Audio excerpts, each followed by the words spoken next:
Eh bien, justement, Christophe Médicis, vous vous rappelez ce qui se passe le 24 décembre il y a 2000 ans. Non, ah oui, non. 2000 ans, je crois qu'il y a un petit Jésus qui est né. Voilà, il y a eu la naissance d'un enfant. Et justement, je pense que Flore Chéri se raccroche à ce symbole pour votre Sexy News du jour. Exactement, de la naissance des enfants. Et surtout, vous vous demandez aujourd'hui s'il faut demander un cadeau précis au Père Noël ou attendre que la surprise vienne nous cueillir au pied du sapin. Et cette question, tous les parents qui attendent un heureux événement se la posent. Est-ce qu'il faut savoir le sexe du bébé avant la naissance? Alors évidemment, on ne peut pas le commander à la cigogne, mais on peut anticiper ce qu'elle va nous livrer. C'est une question très récente dans notre culture. Les échographies fétales se sont développées en 1970, donc ça fait que 50 ans qu'on se demande le sexe de l'enfant.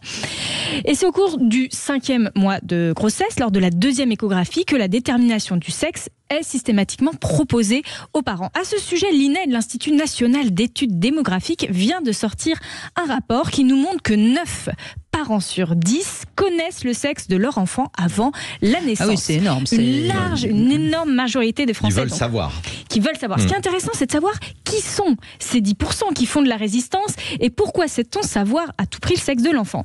Et à cette question, l'INED répond de façon assez tranchée. On souhaite savoir le sexe de l'enfant quand il y a une préférence pour un des deux sexes, donc pour avoir une fille ou pour avoir un garçon, et pour anticiper au mieux une éventuelle déception. Oui. Exactement. Oui. Donc de façon générale, c'est donc les parents qui ont déjà une fratrie mixte avec des filles et des garçons qui ne demandent plus le sexe de leur enfant, qui se réservent la surprise. Les parents les plus diplômés, les plus âgés aussi, parce que ce sont eux qui ont le plus de recul pour se distancier des injonctions sexistes et donc ne pas s'obliger, ne pas voir comme une contrainte le fait de repeindre en bleu ou en rose la chambre du petit. Alors pourquoi ce chiffre si élevé? Comme les visites médicales prénatales sont fortement préconisées en France, tous les parents sont soumis à la question: voulez-vous savoir le sexe de l'enfant, de la part des spécialistes, ce qui tend à avoir des chiffres si élevés. Mais rien n'oblige, et l'INED le rappelle, de poser cette question pour un bon suivi médical. Donc on pourrait avoir des chiffres un petit peu plus faibles. Et ces chiffres si élevés, elles banalisent également la pression de l'entourage. Est-ce que c'est une fille ou un garçon qu'on va demander régulièrement à la femme enceinte? Ce qui induit aussi d'une certaine façon que l'idée même que le sexe de l'enfant, participe à la bonne préparation de son arrivée, comme si c'était quelque chose non, on n'a d'important. plus le droit de faire rose pour les filles et bleu pour les garçons. Flore Chéri. De façon générale, les bodys c'est les mêmes, les couches c'est les mêmes, les doudous c'est les mêmes, les biberons c'est les mêmes. Et cet entourage peut aussi analyser de façon pernicieuse l'enthousiasme ou la déception d'un parent vis-à-vis du sexe annoncé de son enfant. Alors que bon, c'est bien de savoir si c'est une fille ou un garçon, mais on sait très bien que le principal c'est de savoir s'il est beau ou s'il est moche à la sortie.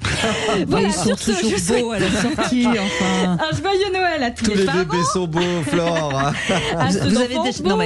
Vous avez déjà entendu une maman ou un papa dire: oh, qu'est-ce qu'il est moche, mais mon tous nourrisson. Les bébés sont beaux à la sortie, on le sait. Donc, je voulais donc souhaiter un joyeux Noël à tous les parents, à ceux d'enfants beaux, moches, filles, garçons, à ceux qui n'ont pas d'enfants et qui auront donc plus de bûches au chocolat, au dessert. La magie de Noël, de toute façon, est là pour nous montrer que le principal, c'est d'être tous ensemble.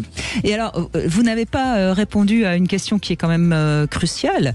Quand les deux ne sont pas d'accord dans le couple pour savoir le sexe de l'enfant avant la naissance. Oui, en fait, le sondage n'y répond pas. Parce qu'il peut y avoir conflit. Il peut y avoir un conflit, ça peut générer des conflits. Et alors, l'INED n'a que les statistiques et donc n'a pas du tout accès aux conflits que ça peut générer. Mais c'est une très bonne remarque. Évidemment que c'est source de tension et de conflits dans le couple. Ceci dit, pour revenir à la nativité au petit Jésus, Brigitte, on est à l'origine de notre thème de l'émission de cet après-midi, puisque les cadeaux, à la base, l'origine des cadeaux, c'est bien les trois mages qui sont venus célébrer le petit Jésus avec Gaspard, Melchior et Balthazar, avec l'or, la myrrhe et l'encens. C'est déjà des immigrés, vous vous rendez compte? Alors on va pas. Justement, on pourrait dire ce qu'il faire attention le soir de Noël, à éviter deux choses. Ne parlez pas de politique, surtout pas de la loi qui passe en ce moment, ça peut être très clivant. Parlez pas vegan ou qu'est-ce qu'on mange ce soir. Cela dit, on pourrait dire aussi que le petit Jésus, c'est certainement une GPA. Donc oui, là aussi, parce que c'est l'Immaculée Conception. Comment elle a fait? C'est pas possible. Comment elle a fait pour faire un mot? Que des thèmes actuels. C'est quand même incroyable de ce qu'on fait croire aux gens. Comme on fait croire aux gens que Marie, c'est l'Immaculée Conception. Oui, puis que la mère se sépare en deux. Enfin bon, il y a plein de. Il y a des serpents qui mangent des. Enfin, Ève mange des pommes. Il y a des serpents qui. Mais c'est quand même l'idée des cadeaux. Ça vient de là. Bien sûr. Des cadeaux des mages, les rois mages. Puis les rois mages savaient qu'elle attendait un petit garçon. Eh oui. Bah oui. C'était les échographies fétales avant l'heure. Oui. Cela dit, si c'était une petite fille qui était venue, peut-être qu'il n'y aurait pas eu de patriarcat.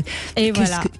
Finalement, à 50% près. Ouais. Ah, vous voyez, comme quoi. On aurait pu dominer le monde. Dommage.